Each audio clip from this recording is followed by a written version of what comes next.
Signor Sindaco, buongiorno. Temperatura ideale, anche il sole sembra essere splendente per la Santa Pasqua. Abbiamo 2 giorni previsti, 3, anzi compreso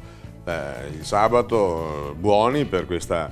festa, che è una festa importante non solo per la cristianità, ma io penso per tutta la comunità, perché la Santa Pasqua è la celebrazione e il momento di riflessione sulla vita e sulla morte, o sulla morte e sulla vita. Quindi per i credenti ovviamente è un momento di proiezione verso quel futuro che poi non finisce più, ma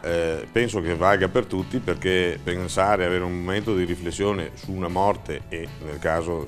di Cristo una morte violenta, ci riporti ai fatti della quotidianità. E su questo penso che una grande riflessione debba essere fatta da tutto il mondo che si rifà alla cristianità e al mondo laico. I fatti di questi giorni ne sono buoni testimoni di come si utilizzi la vita e su come la vita diventi uno strumento per speculazioni con una, per così dire, sicuramente superficialità che non oserei definire oltre. C'è però l'aspetto poi della risurrezione, nel caso del cristiano ha un valore, però è anche, e quindi è la rinascita, ma per tutti è anche un momento di riflessione sulla nascita e su quanto una comunità si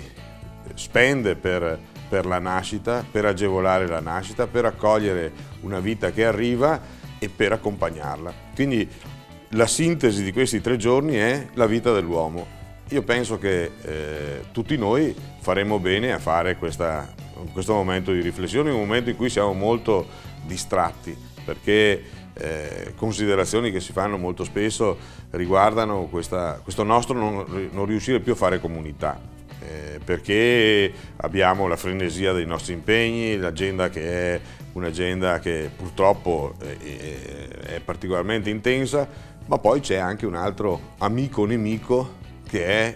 il sistema, diciamo, del contatto del mondo, che è il sistema web. Anche lì la socializzazione attraverso il web ha ovviamente tantissimi aspetti positivi, ha però la negatività che ti rende solo. E da questo punto di vista momenti anche di festa, e quindi momenti in cui tu puoi in qualche modo ridurre, rendere meno intensa l'agenda, dovrebbero e devono secondo me essere momenti in cui ci si ferma e si sta un po' insieme, e quindi non è assolutamente biasimevole il fatto che ci sia l'incontro conviviale della Pasqua, non è assolutamente, anzi è apprezzabilissimo quel momento, diciamo, di scambio anche di opinioni che si fa attorno al tavolo, che normalmente, essendo attorno al tavolo, è anche agevolato e un po' ammorbidito nelle sue spigolature. Ecco, quindi io spero che sia una festa per tutti, una festa di riflessione, una festa di ricarica, una festa in salute e anche una festa legata alle tradizioni, perché non dimentichiamo che questa festa ovviamente ha ormai 1980 anni circa,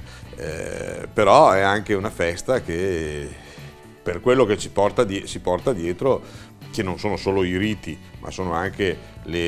diciamo così, le manifestazioni più ricreative, si porta con sé il gioco della righea o della rigoiana,